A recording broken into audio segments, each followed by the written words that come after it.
নমস্কাৰ বন্ধু-বান্ধৱীসকল, কি খবৰ আপোনালোকৰ? আজি মই হোমমেড এগ চাওমিনৰ ৰেচিপি এটা লৈ আহিছোঁ। এয়া মই ঠাণ্ডা পানীত অকণমান মিঠাতেল দিলোঁ আৰু এতিয়া অকণমান নিমখ দি দিম। মিঠাতেল আৰু নিমখ দিলে চাওমিনখিনি চিকি নহয়। এতিয়া চাওমিনখিনি 2-3 মিনিটৰ কাৰণে সিজিবলৈ দিম, মানে বইল হ'বলৈ দিম। এতিয়া তাৰ পৰা উঠাই এইবাৰ ঠাণ্ডা পানীত দি দিছোঁ যাতে ষ্টিকি নহয় চাওমিনখিনি। এয়া পিঁয়াজ, এয়া গাজৰ, এয়া নহৰু আৰু এয়া জলকীয়া লৈছোঁ। এয়া বন্ধাকবিও লৈছোঁ।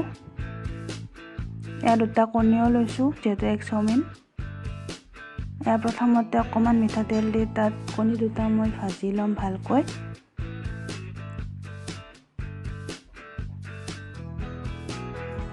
এই ৰেচিপিটোত মই অকণমানো চচ ব্যৱহাৰ কৰা নাই। এয়া মই নহৰু প্ৰথমতে তেলত দিলোঁ। তাৰপাছত জলকীয়া দি দিছোঁ।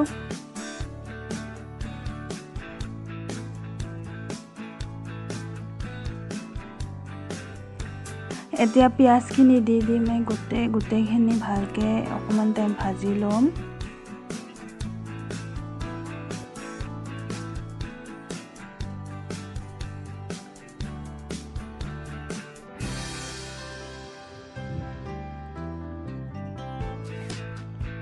এতিয়া গাজৰ দি দিছোঁ।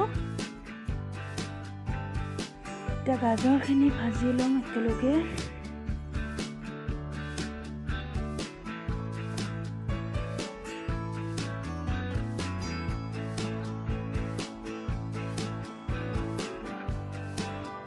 এতিয়া বন্ধাকবিখিনি তাৰ লগতে দি দিছোঁ।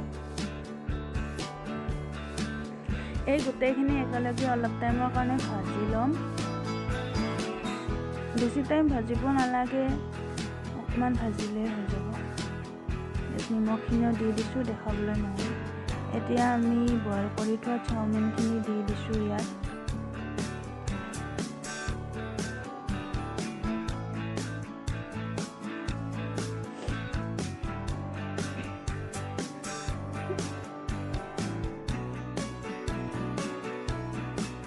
এতিয়া গোটেইখিনি চব্জিৰ লগত চাওমিনখিনি মিক্স কৰি দিম ভালদৰে।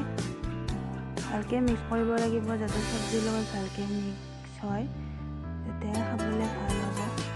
এই ৰেচিপিটোত মই অকণমানো চচ ব্যৱহাৰ কৰা নাই, টোটেলি হোমমেড বনাইছোঁ।